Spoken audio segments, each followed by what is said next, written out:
వచ్చే యువతరానికి మంచిది కాదు. రాష్ట్ర ప్రభుత్వమే ఖర్చులు భరించి వారికి మానసిక వైద్యం చేపించాలనుకుంటా ఉన్నాం. ఈ రకంగా ఇంత దిగజారు మాట్లాడుతూ ఉన్నారంటే ఒక సామాన్యుడు మాట్లాడిన మాటలు అనిపించట్లే, నాకు అనుమానాలు వస్తూ ఉన్నాయి.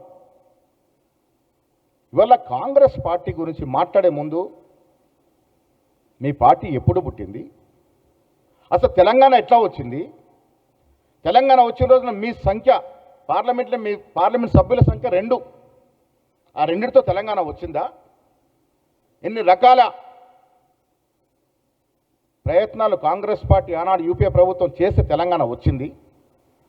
వచ్చిన తెలంగాణ మీరు కబలించేసుకొని ఏదో రాష్ట్రాన్ని ఉద్ధరిస్తారంటే వీళ్ళు 8 లక్షల కోట్లు ఎవడబ్బ సొమ్మని తీసుకొచ్చారు, ఎవరు నెత్తినపోయా పెట్టిపోయారు. ఇవాళ ఈ రాష్ట్రంలో రేవంత్ రెడ్డి గారు, బట్టి విక్రమార్క గారు, కాంగ్రెస్ ప్రభుత్వం మీరు చేసిన అప్పుల్ని మోస్తూ ఉంది. మీరు చేసిన 8 లక్షల కోట్ల అప్పుకి వడ్డీ కడతా ఉంది, ఇన్స్టాల్మెంట్ కడతా ఉంది. ఇవన్నీ మర్చిపోయినారా? కళ్ళాల మీద రైతులు ఎంతమంది చనిపోయినారో మీకు గుర్తుకు లేదా? ఖమ్మం మిర్చి రైతుల యొక్క బాధ, వారు పడ్డ యాస మర్చిపోయినారా? ఇవాళ మీరు కళ్ళాలెంబడి తిరుగుకుంటూ డ్రామాలు చేస్తూ ఉన్నారు. వీరికి తోడు బీజేపీ క్విట్ క్రో ప్రో లాగా నువ్వు నాకు ఇది నేను నీకు ఇది ఇస్తా. వీళ్ళు 0 సీట్లు తెచ్చుకొని 8 సీట్లు బీజేపీకి వెళ్ళడం దోహదపడ్డారు. లేకుంటే ఈ రాష్ట్రం 2-3 సీట్ల కన్నా ఎక్కువ గెలిచే పరిస్థితి లేకుండే. ఆ 8 సీట్లు గెలవడానికి వీళ్ళు దోహదపడ్డారు. కాబట్టి సిబిఐకి మనం రాష్ట్ర ప్రభుత్వం రాష్ట్రం దాన్ని అడ్డు తగ్గుతూ ఉన్నారు. పిట్టల దొరలాగా ఆయన బండి సంజయ్ గారు కేంద్ర మంత్రులు మర్చిపోయి ఆయనతో కేసీఆర్ అరెస్ట్ చేయట్లే, కుమ్మక్కైనారు.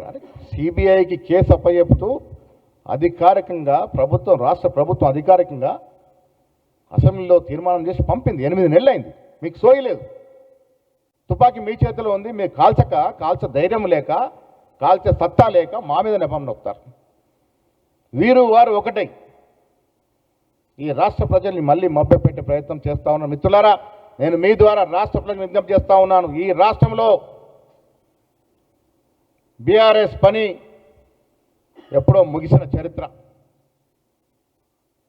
ఇవాళ నీతో సహా నువ్వు తయారు చేసిన నేరమే ముఠ కొల్లగొట్టిన దోపిడీ సొమ్ముతో కృత్రిమ పొంగును నువ్వు ఎంత రెపరెపలాడని చూసినా నీ నేరమయ్య చరిత్ర గులాబీ రంగు ఏనాడో మాసిపోయింది. గుర్తుంచుకో కేటీఆర్. తల్లి తంగేడు బతుకమ్మ సాక్షిగా తెలంగాణ ప్రజల హృదయాల్లో నువ్వెప్పుడో మాసిపోయావు.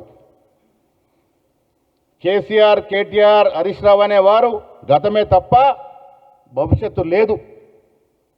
ఈ రాష్ట్ర ప్రజలు మిమ్మల్ని కానీ, మీ కుటుంబాన్ని కానీ, మీ పార్టీని కానీ ఆదరించే పరిస్థితి లేదు. కారణం మీరు 10 ఏళ్ళుగా చేసిన దోపిడీ, మీరు 10 ఏళ్ళుగా చేసినటువంటి రకరకాల ప్రభుత్వ వ్యతిరేక కార్యక్రమాలు, ఇవన్నీ కూడా ప్రజల మధ్య ఇంకా మెదులుతూనే ఉన్నాయి. 2.5